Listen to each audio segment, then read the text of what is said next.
Welcome back to another drag racing video. We're out here at Midville for the final Race SA event for 2021.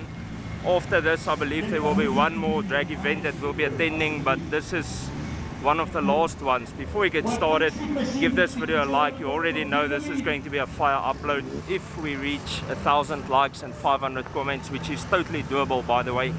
If we reach 1,000 likes and 500 comments, I will be sending out 3 CCD caps to people in the comments. We'll be sending them out to your doorstep, free of charge.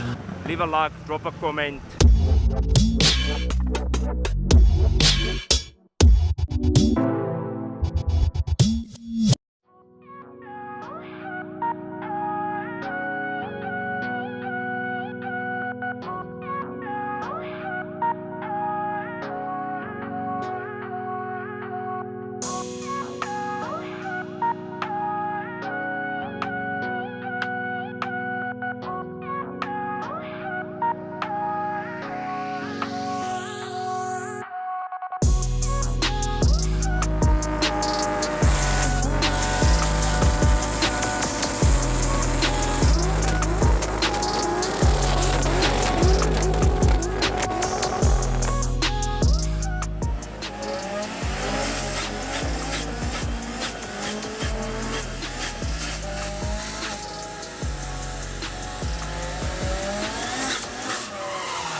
Number baby Chris all day long. How sexy is that?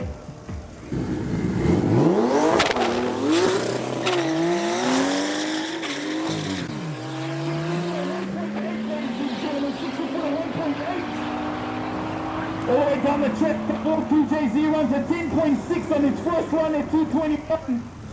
10.6 at 221 next.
I'm afraid you can see that here.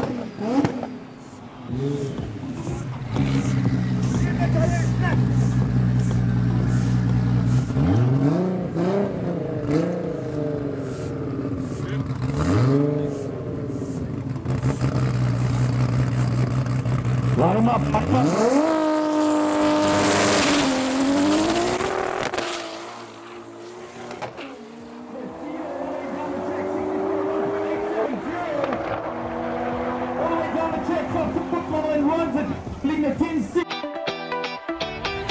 My dad is the local hero because he fixes everyone's car using auto-electrical parts from Kellex.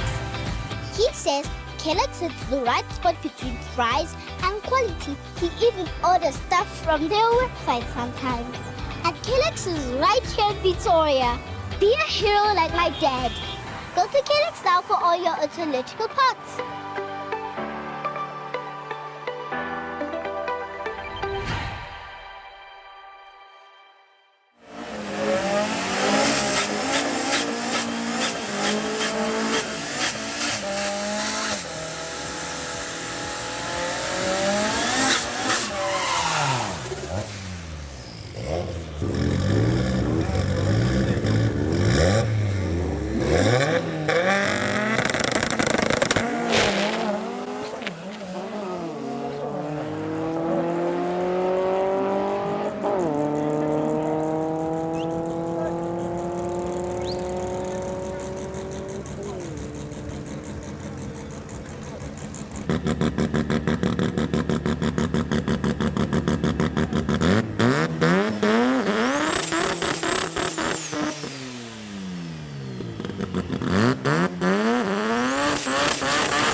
$11.78 at 164. 9, 8.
Number baby Chris all day long. How sexy is that?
12.1.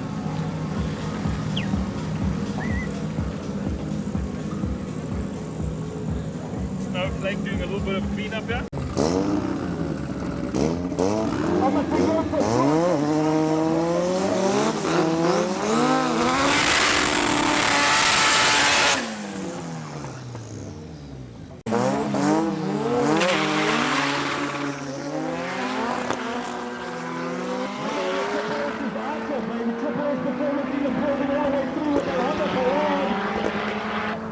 Take the 1-1s at 10.83, 10.83 at 227.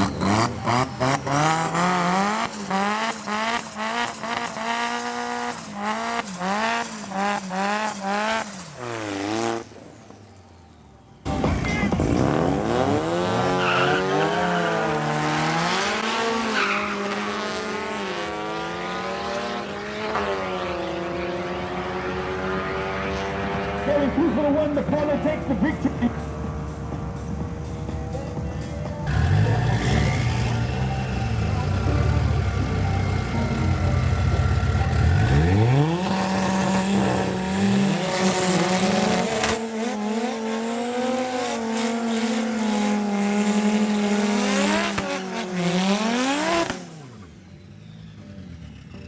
One second loading.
Gentlemen, I need extra velocity.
Here we go, ladies and gentlemen.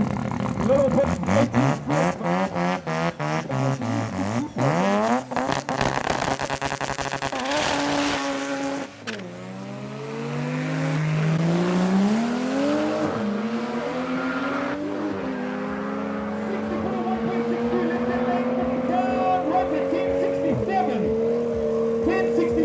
Super runs.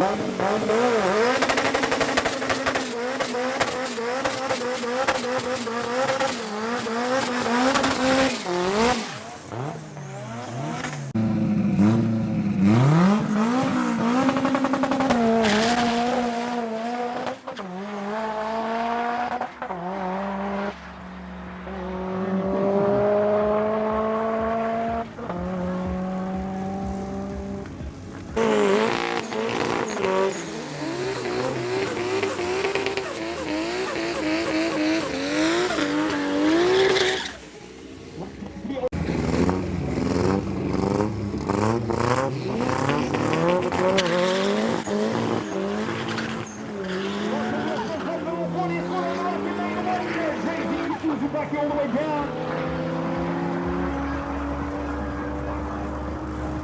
Left hand lane takes the one with the 11.54, 209.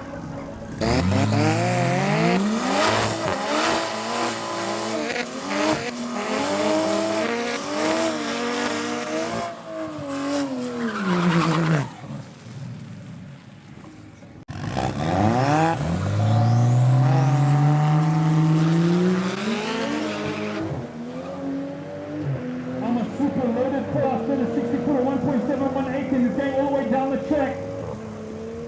Claps and it runs it.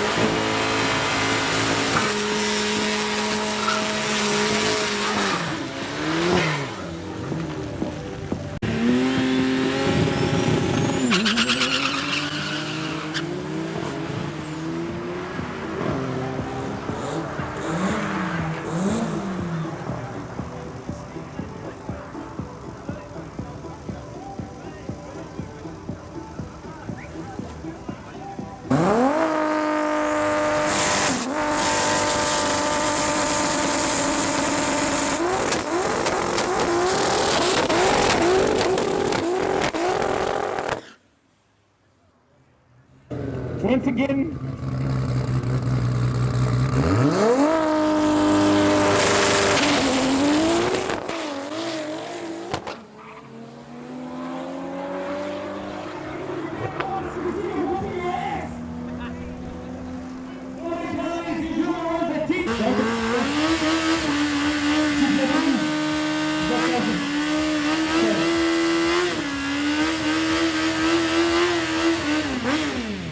you don't have cousins in the south. I'm talking about the cousins from the other.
Left lane runs at 178. All the way down the track, left lane takes the win and runs at 1088, ladies and gentlemen, at 220. Golf GP, what's it gonna be?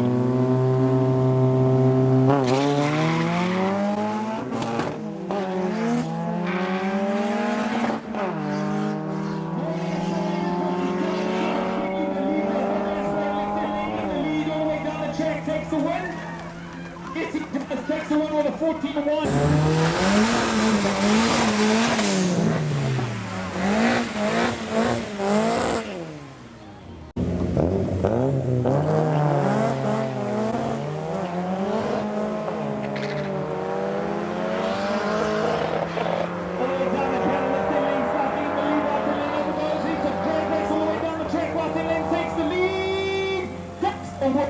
Runs a 14.6.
forget support, ladies and gentlemen. Let's call it.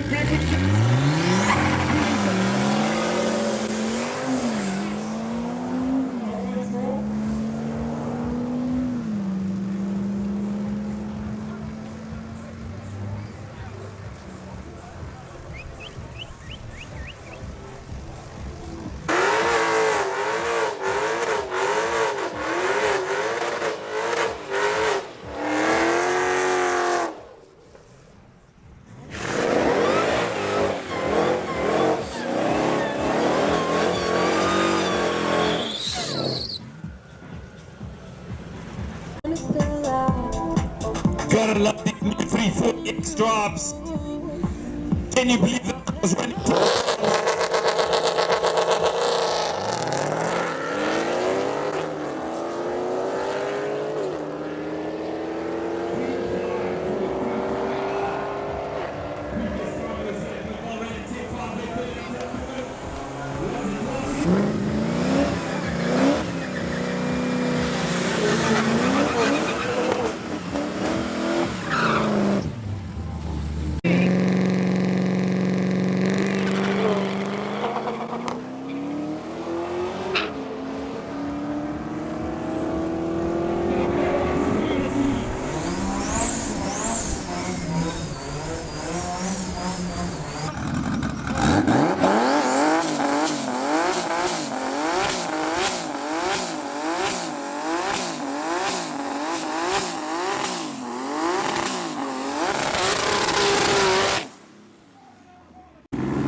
Kept on going, left hand lane's gonna take the one and up, so runs in, he left.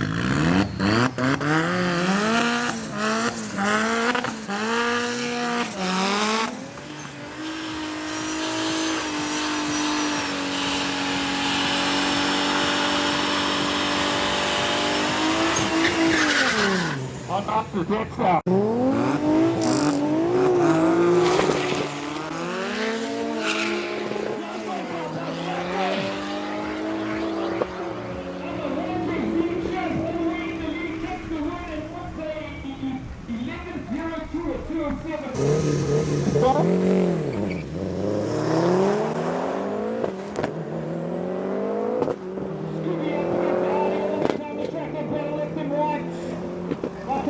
Slightly better 60 foot of 2.1.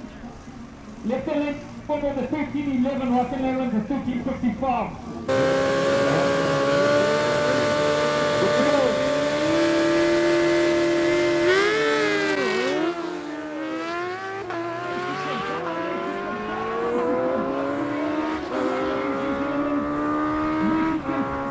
Right hand lane does a 944.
short left, short left. Supersize McDonald's, short left.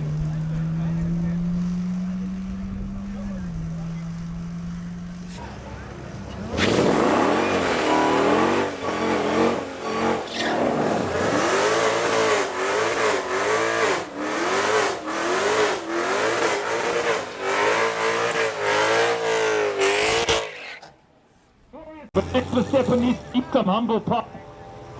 He's young and talented, I give you. He's very young and talented.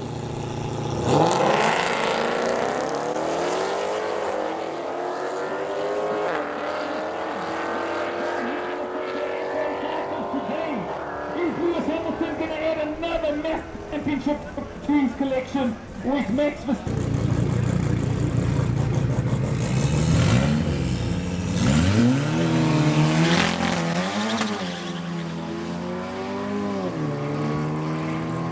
All the way down 240 in the lead. BMW up. Royal Drive takes the lead, takes the win.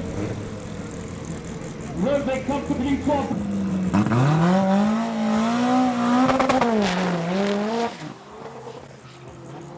Back off the run, ladies and gentlemen. Engages one more time. Yes, they might actually take this. Hamilton with a 12th.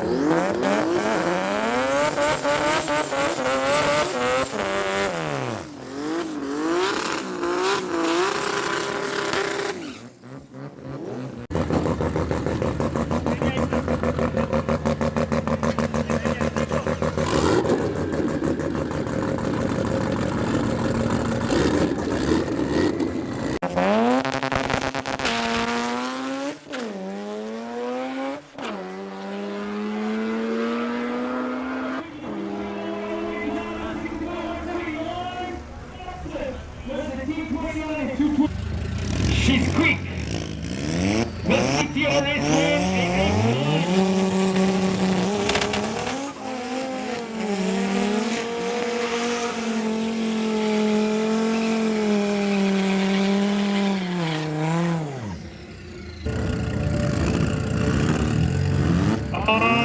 yeah.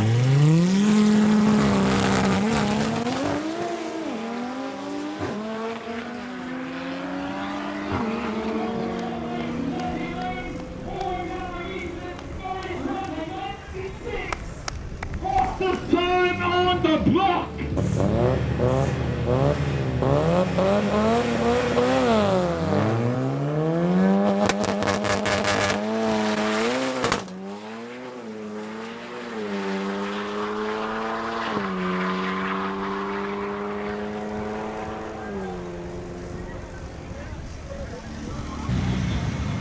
That is going to be the end of this video. I hope you guys enjoyed it. Don't forget to smash that like button, drop a comment down below, let me know what you guys think. 1,000 likes, 500 comments, we will be giving out 3 caps. I think I said 3, we will be giving them out.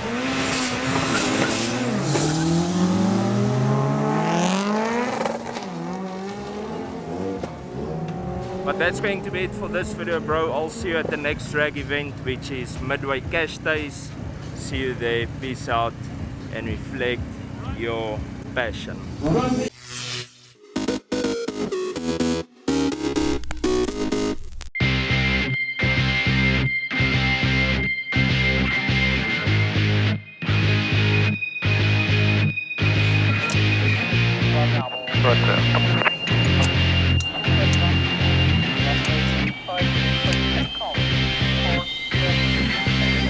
Got deductible. For left base 2.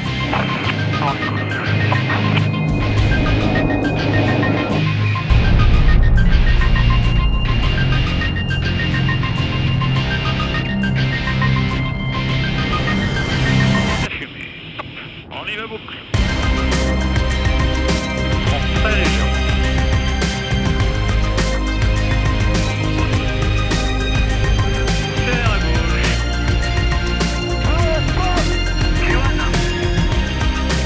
Traverse de droite,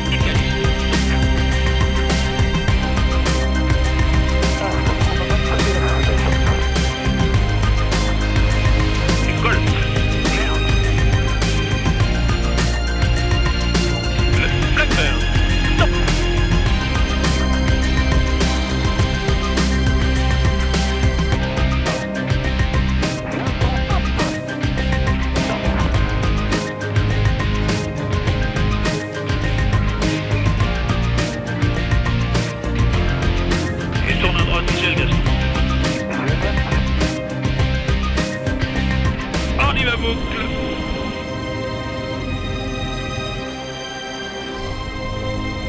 Elle éclate. Non! Stop! Stop! Stop!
Good 15, 20 feet tall. Easy. December 26, 2004.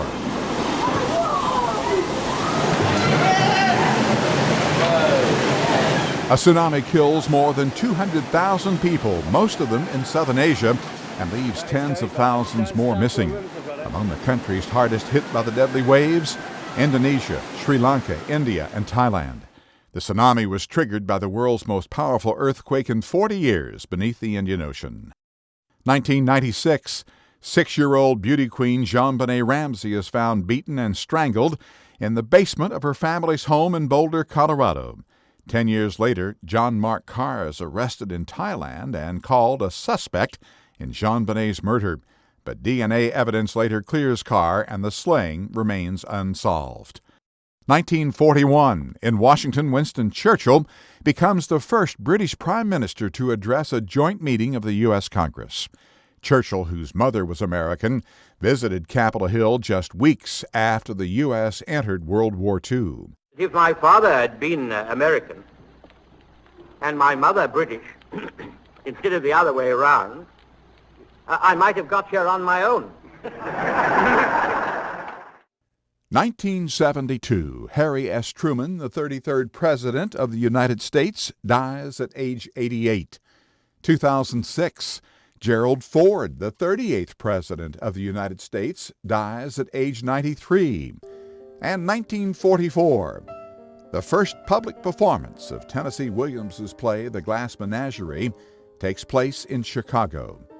Today in history, December 26th, Ross Simpson, The Associated Press.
Come with us. The new generation. The next level. Sending it big. You're in for a good run. Let's go. Come with us to the track, to the trails, to the slopes, to the surf, to the fight, to the race. Look at this! To the 4 a.m. starts, training harder, pushing further, hitting back, hard.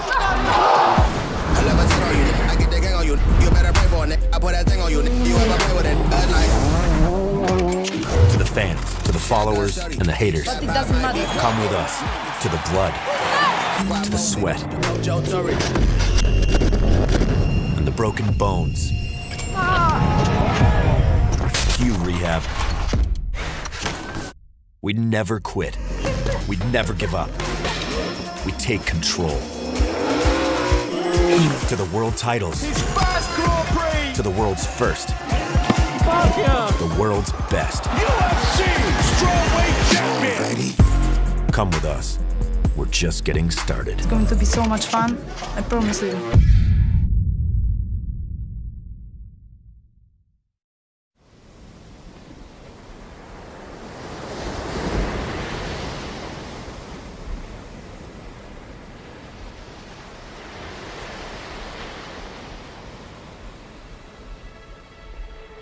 Fujairah.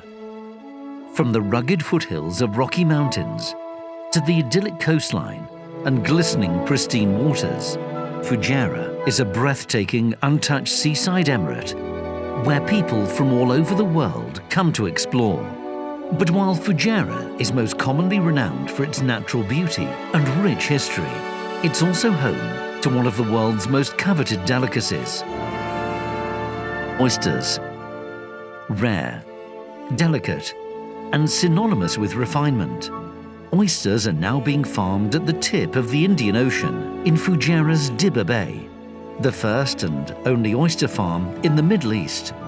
And with the help of one of the world's largest cargo airlines, JBay oysters are now just a day away from the plates of oyster connoisseurs across the world.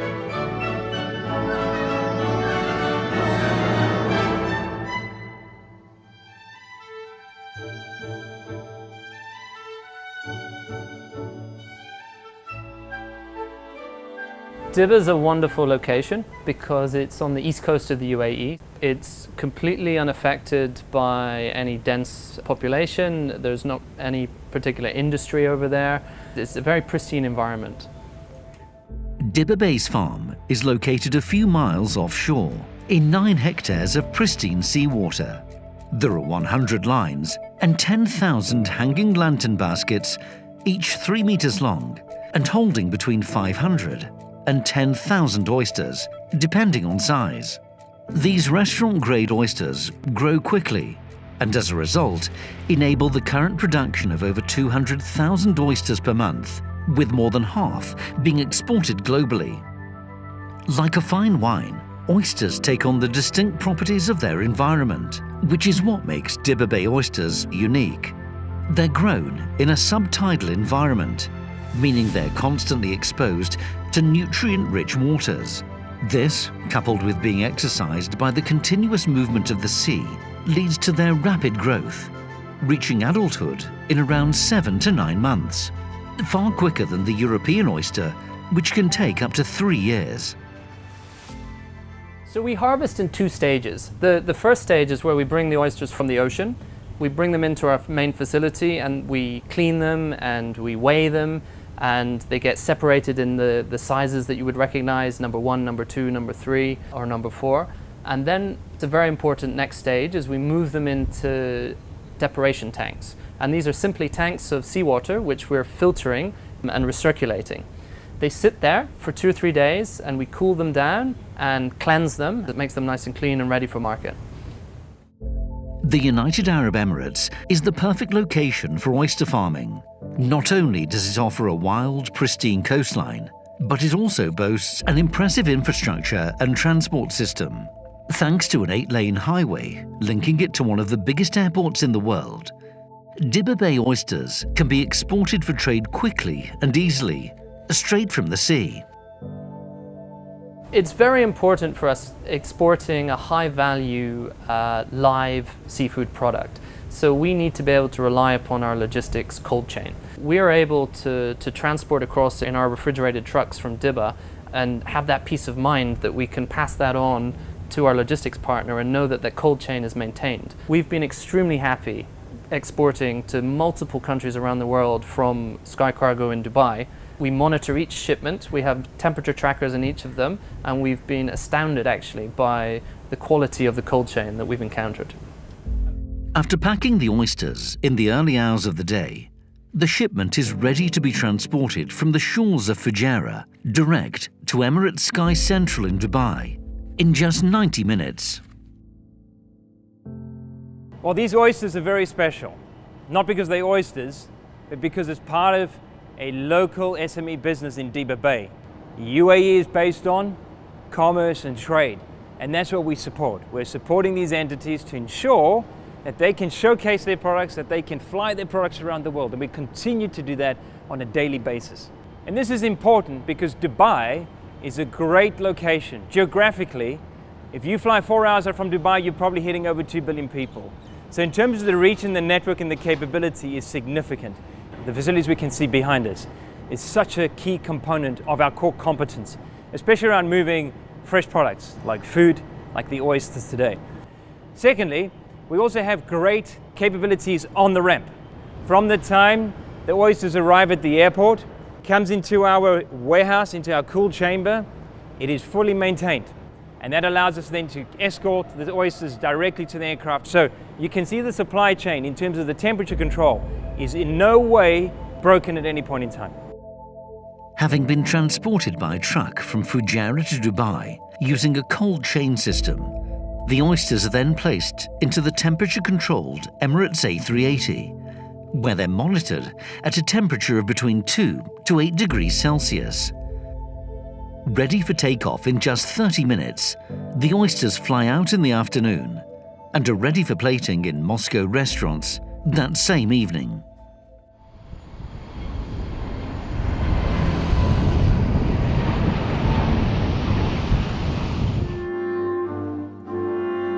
In 1971, Russia was one of the first countries to recognize and build a relationship with the newly formed United Arab Emirates. 50 years on, the two countries have formed a stable, trusting and strategic partnership, specifically when it comes to trade. United Arab Emirates is the main market for Russian import and export goods. It shows the level of cooperation between our countries. And then goes China, South Korea and UK.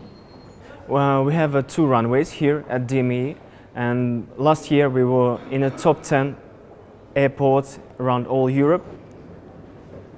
Moscow is actually a multi-airport city. It's also very well equipped in terms of cargo facility. They have cool dollies. They have more than 40 carriers operating to the Mariadovo airport. If we talk about Emirates, then unique is our fleet. We have wide-body aircraft. We can deliver plenty of perishables to and from different points of world. Being home to some of the most incredible restaurants in the world, including 9 that have been awarded Michelin star status, it's no wonder that the chefs of Moscow are meticulous about choosing oysters that offer the best size, taste, texture and freshness to serve to their discerning customers. Свежее. Это главное, что есть в устрице. И, конечно, всегда вот эту вот свежесть по запаху. Всегда, когда я предлагаю своим гостям попробовать эту устрицу, я все время говорю: возьмите ее и понюхайте сначала. Это чудесный запах. Это аромат Индийского океана, Оманского залива. Эта устрица привезла с собой в Москву воду, в которой она выросла. И это совершенно ни с чем не сравнимый аромат. У нас здесь в Москве нет теплого моря, и когда гости мои нюхают устрицу, они говорят: вау, потрясающе, это действительно запах. Я говорю, это 30-секундная поездка на пляже Эль-Фуджейра. Вот 1 минута, и ты там.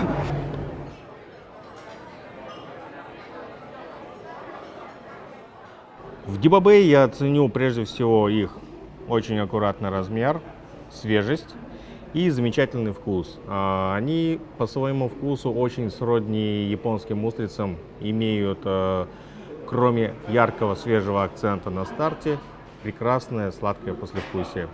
И это, конечно, покоряет в их вкусе.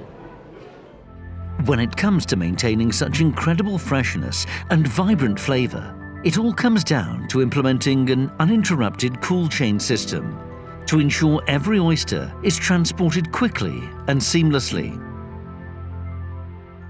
Для меня, как для шеф-повара, очень важна логистика, то есть быстрота доставки именно устриц, да, в мой ресторан.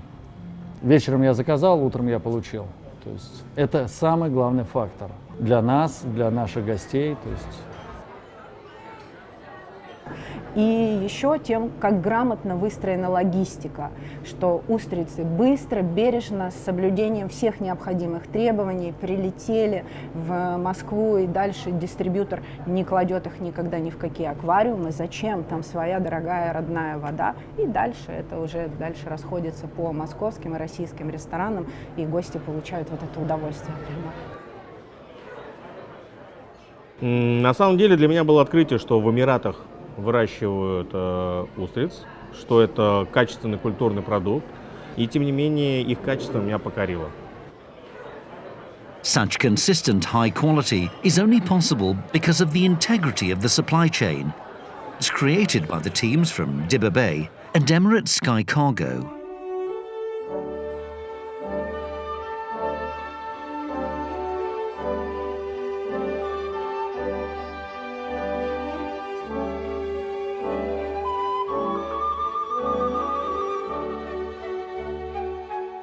So it's been an incredible journey. Only 6 years ago, we set up the farm. It was one shipping container in a pretty deserted port, one line, 100-meter long line that we started with.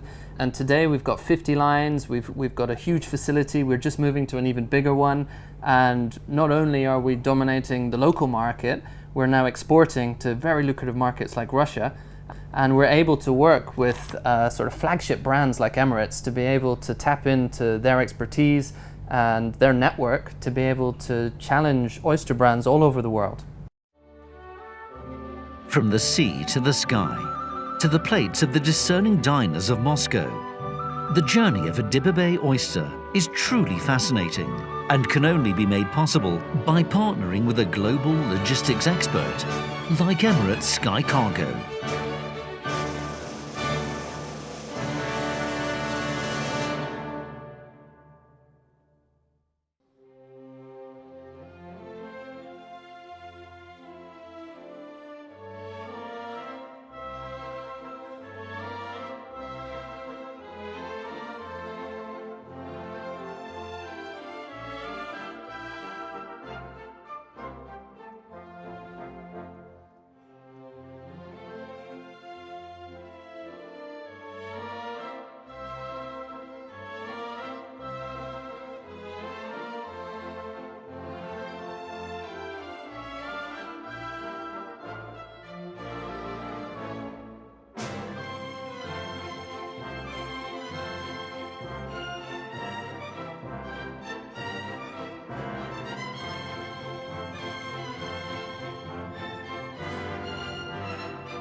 Life's like a road that you travel on. There's one day here and the next day gone. Sometimes you bend, sometimes you stand, sometimes you track your back to the wind. There's a world outside every darkened door where blues won't haunt you anymore. Where the brave are free and lovers soar. Come ride with me to the distant shore.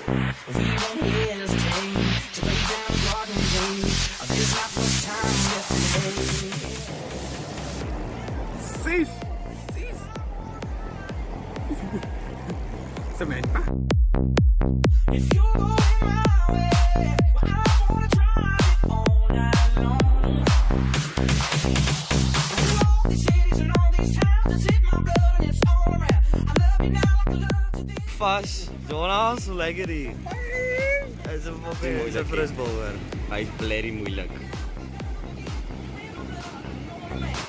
There's no road I can hold, a road to run, this I know.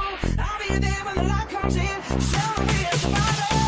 Life is a highway, but I wanna ride it all night long. Woo. If you're going my way, I wanna drive it all night long. Gimme, gimme, gimme, gimme, yeah. Life is a highway, but I wanna ride it all night long.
versus Scotland, officially the oldest international rivalry in world football.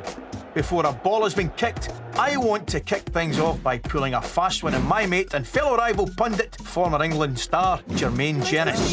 He's a man who likes to strike a pose, and he was flattered to be asked to model the Heineken suit for the Euros 60th anniversary. However, what he doesn't know is that none of it is true, and that I've been directing both the suit and the fashion shoot behind the scenes. Never been more excited in my life. And you know, son, he's such a nice guy. It's going to go without a hitch. Meet football presenter and co-host Emma Dodds. Emma is a fellow Scot and will be setting Jermaine up to think this is a real live broadcast. Right now, Jermaine thinks he's in for a really nice suit. He's about to get the biggest shock of his entire life. Is this my waist? Yeah, sorry, but it's very high. Such powerful shoulders. Yeah, God, I've seen you on TV. You look a lot bigger in real life, actually. I'm surprised by that. I'm quite broad. I won't wear my trousers this high usually. No. I think you're being a bit harsh on yourself. You've got lovely long legs. Right, it's go time. Oh, I ain't got my suit though, yeah, have he's I? bringing it. No, he's going to bring it. So it's just typical that he's late. Oh, my God. Sorry, everyone. Here We're it is. stuck in traffic. Here it is. There's my man. Oh, There's the Adonis himself. And those lovely legs. I was supposed to be between me and you, pal. You just keep that to yourself. I don't mean to be rude, but we've actually got a live to do. Yeah, no, I'm sorry. It's totally my fault. Yeah, sorry. I'm guessing you manage your own buttons. You okay with the buttons, Jermaine? With buttons? Yeah, the buttons on the jacket. I ain't got a jacket in here. Ah, yeah, I got the jacket here. You got the jacket, I think. The trainers are more, I think they bring out your legs a little bit more. Just so that's my view. My legs? Are you happy? Yep. Yeah. Working the legs. That's nice. You happy with it, Sean? Now it's on? You've lost my cuffs. I like to see a little cuff. Bit more profile this way. They're coming to us, okay, in 10 seconds. Well, good afternoon and welcome to Central London. This summer's European Championships is the 60th anniversary of the tournament. Do you know something? He looks as though he's fallen for it. Hook, line and sinker. So far it's going a treat. They are a team that is got that experience already, and can they use that? Yeah, well, listen, Jermaine, thank you so much for now. We're going to talk about the suit a little bit later on, but for now, back to you. Listen, I want to pin the thing back. I'm really sorry. Can I grab it off the back of your shoulders? Like, what, you've got much to do? Like, we're already running a little bit late. Literally, sorry. I just want to pull it back and get it tucked under his shoulders. We're on television time, It's not going to be on tailor TV. time. I just wanted to thank it. Thanks. Sorry. Thank you so much. No problem. That looks okay. Yeah, doesn't it? You all right, Sean? Yeah, well, sorry. Need that. All right, Sean, here we go. Yeah. Nice, okay, right. Okay, so let's go. Oh my goodness, you okay? My God, I'm so sorry, man. I'm so sorry. What was you doing in there? Me, I'm trying to pin the back of it. Yeah, but why was you making those noises? I can put the jacket on. I can put it on. What? Are you all right? Yeah. So, welcome back. And Jermaine, you're wearing this absolutely delightful suit. What do you make of it? It's like a casual piece. Yeah. Which is what I like about it. It's not too, I mean, it's fitted in the right places. Savile Row, isn't it? It's quite a British quintessential. I went down to Savile Row and got Who's going to top the group, Scotland or England? It's not going to be Scotland. Oh, well, that was very confidently said. But I'll see you at the end of the championships. Incidentally, what do you make of the back of the jacket as well? We can show you it here as well. You've not seen it already. Come on, welcome. Get out.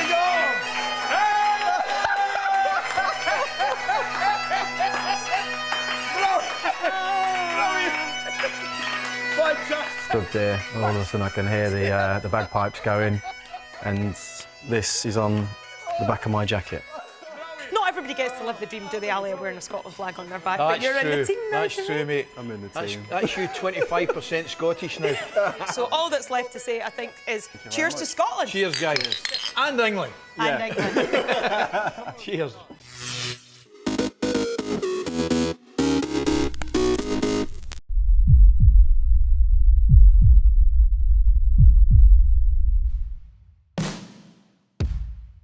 The next swell that came, I did not miss Jaws. That's for darn sure.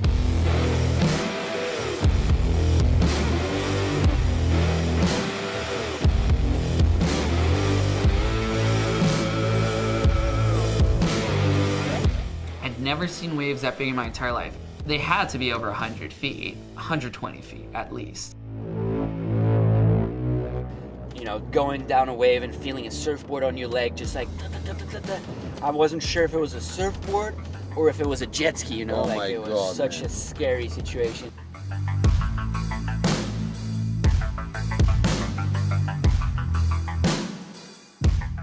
everyone is paddling up over it, and I felt like I was in a good spot, and something just told me like, go. And I airdropped, the wind got under my board, I airdropped sideways, I connected back with the face, but my front foot landed on the side of the stringer, and the board started doing a cutback. I looked up, and this 40 foot above me, the lip was starting to fall, and I was like, oh my gosh, this is about to get really, really bad.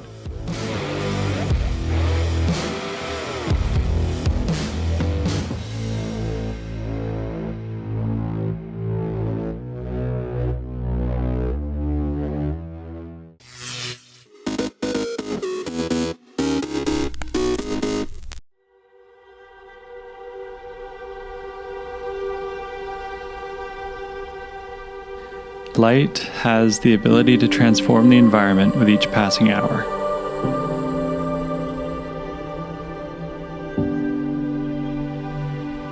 Whether it's moody, bright, or hazy, it's the light that decides where beams are cast or shadows appear. My friends and I are photographers, and we share this intrinsic motivation for capturing the perfect light wherever we go. Like a never-ending pilgrimage seeking those special moments where the world is transformed at golden hour. As the sun gets closer to the horizon, the light gets more diffused, making everything radiate with a warm golden glow. This pursuit of light has led me to friendships with people I now call family, bringing us together over this shared passion for exploration at 4 or 5 a.m., or spending all day planning where we're going to capture the perfect sunset. We use our cameras to give people a glimpse into how we see the world one frame at a time. We see the world in compositions, little fragments of light that guide our eyes to each new photo.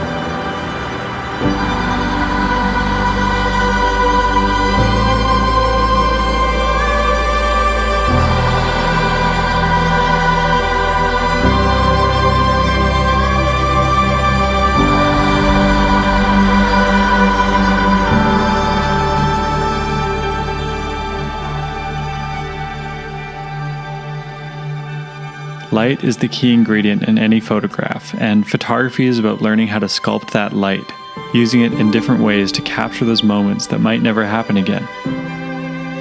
The more I shoot, the more I learn that each golden hour is different. Sunrise is where everything is quiet. It feels like you're the first one who gets to experience the silent morning light. The change in temperature at the crack of dawn creates unique weather like low clouds or a hazy atmosphere. Sunset gives you more time to plan. As the afternoon light gets warmer, the photos get better and better, and you end up shooting way more than you need.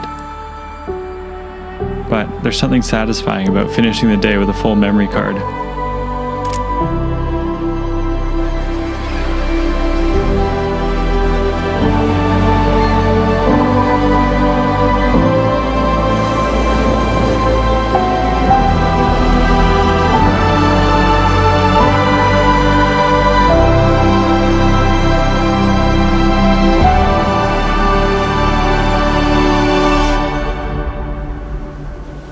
Sometimes, the best sunsets happen when you don't have your camera. When you can sit with your friends and reflect on the day, watching the sky turn from gold to orange to blue.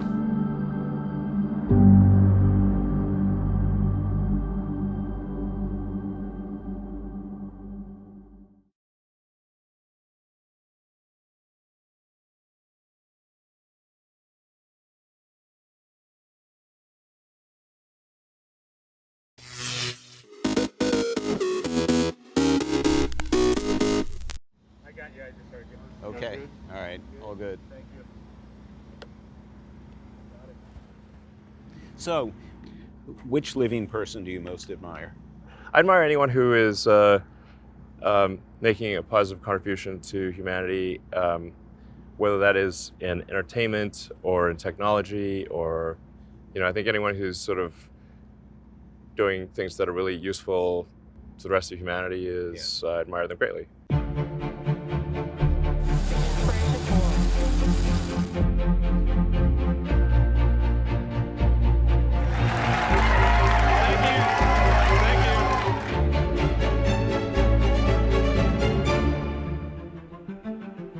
It's really hard to escape Elon Musk's dominance over so many things in American life right now. He's got this rocket company that is completely dominating the space launch business. He's got a car company that is completely dominating the electric vehicle market. He's got 65 million Twitter followers, and he likes to make weird jokes and set people off. And sometimes with a single tweet, he can control the stock market or the value of various different cryptocurrencies. So this is a man who's just sort of become ever present across a lot of different sectors. And this was really the year that he came into his own. His goal is to make humanity a multi-planet species, and at a time in which NASA has abdicated its operations to put people in low Earth orbit, and for the time being at least, put people on other worlds, SpaceX has stepped in like no other private company before it around the world. So Elon Musk's wealth is largely tied up in Tesla stock. He is not only the CEO, he is its largest shareholder. And Tesla is one of the most valuable companies in the country.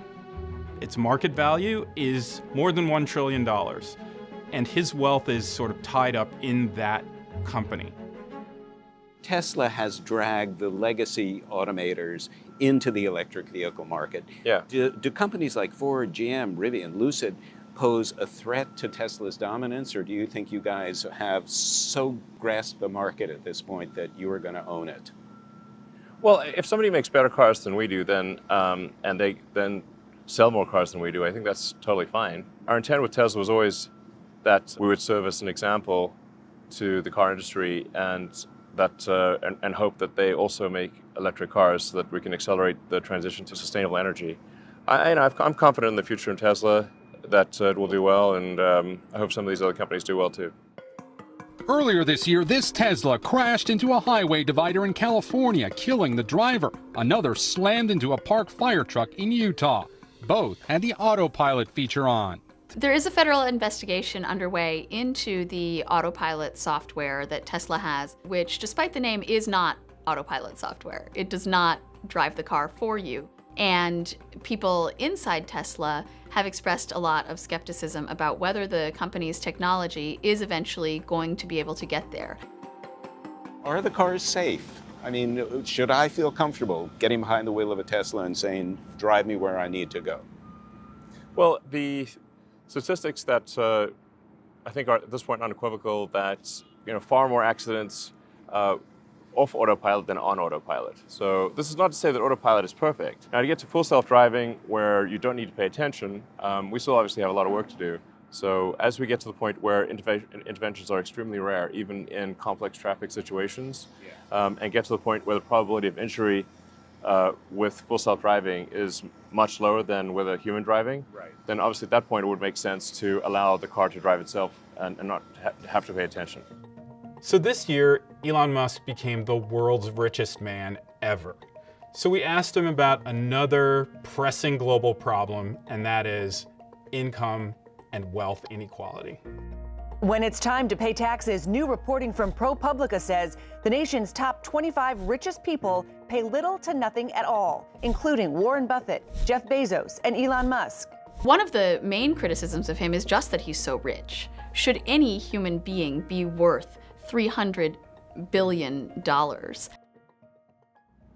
lot of the push for higher government involvement and expropriation of assets by the government is really pushed by a bunch of politicians who are actually saying that resources shouldn't be in control of people, of private individuals. They should be in control of the government. They're basically saying they want control of the assets. I mean, I think in terms of things that people should perhaps get upset about is, like, I think getting upset about excess consumption is a thing to get upset about, but if somebody's just wasting money on personal luxuries in a crazy way, I'm not Warren Buffett's biggest fan, frankly, but he sits there and he reads all these annual reports, which are super boring. Does anybody want that job? I think most people do not. I don't want that job, but like he's not like engaged in like insane conspicuous consumption.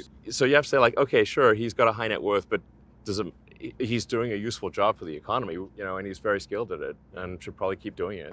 Elon Musk definitely uses Twitter in a way that no other business leader does. And it's gotten him into a lot of trouble in recent years. His Twitter feed is juvenile, to say the least. He has insulted some important people in really immature ways. But when a person with 65 million followers and $300 billion is just having fun, that tends to create ripples in the larger pond.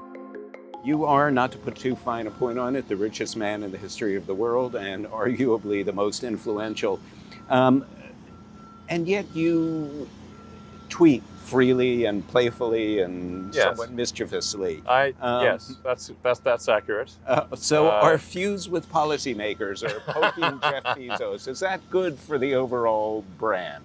Yeah, I don't really think about brand optimization, to be frank, as is obvious from my tweets, which are often self-inflicted wounds or humor that I find funny, but not necessarily that many other people find funny. Right. You know, when you say take the red pill, do you worry about sending none too veiled? I said take both pills. Take both. Well, that's okay. All right. Well, yeah. But do you worry at all about activating, motivating the, political fringe? Yeah, actually, when I said take the red pill, I didn't realize that was some politically charged phrase. Right. I was referring to the Matrix. Yeah. Okay. Yeah. Make sure you accept reality for what it is. Right. But then it turns out it's some accept right-wing dogma thing or something. I didn't realize that at the time. You do have the ability to move markets with a tweet. Should any one man have that power? Well, the markets move themselves all the time, and so, especially Tesla stock has seen some very big changes in value from one day to the next based on nothing, as far as I can tell. So, do statements that I make, are they materially different from random movements of the stock that might happen anyway? I don't think so. It's not like stock drops in half or something like that. Right.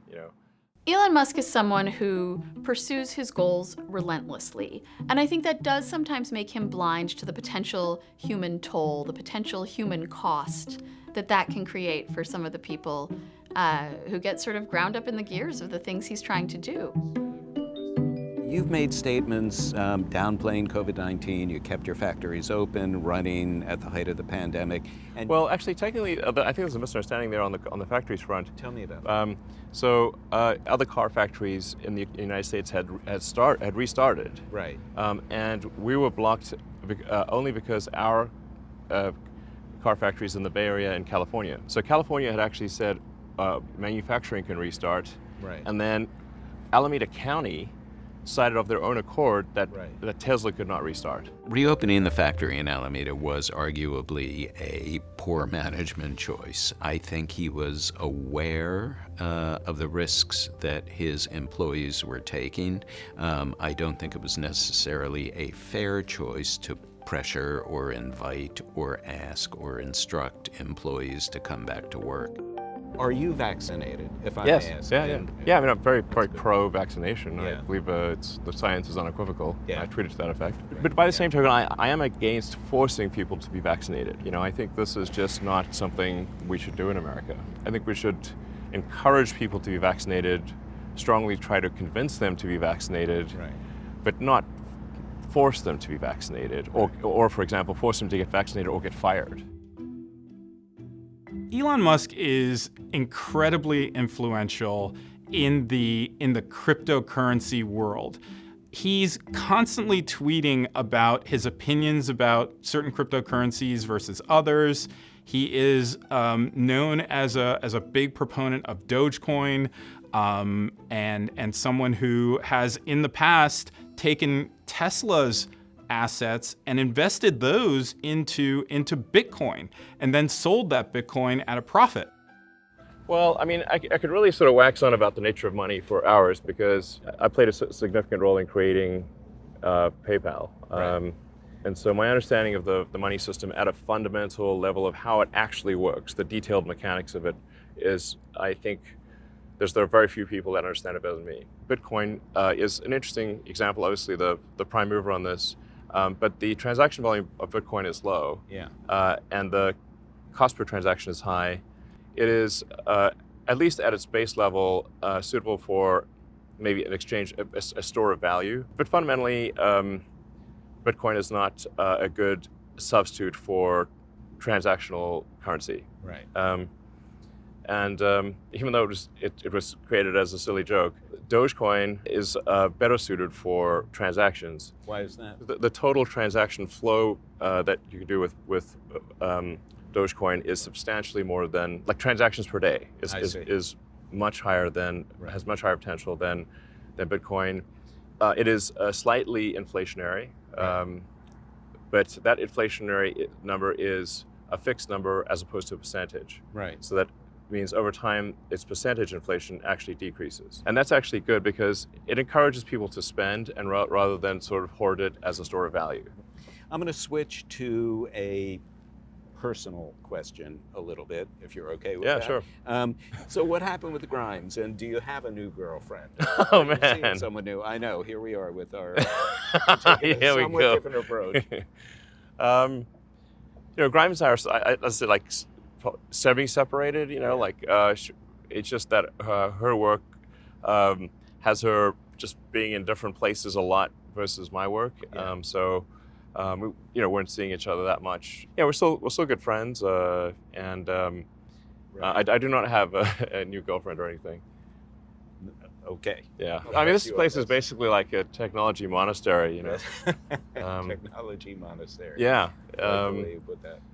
There's hardly any. There's some women here, but not many. Yes. And it's remote. Yeah. And we do technology. Yes. So this is the techno monastery.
Welcome back in our studio, and in today's news,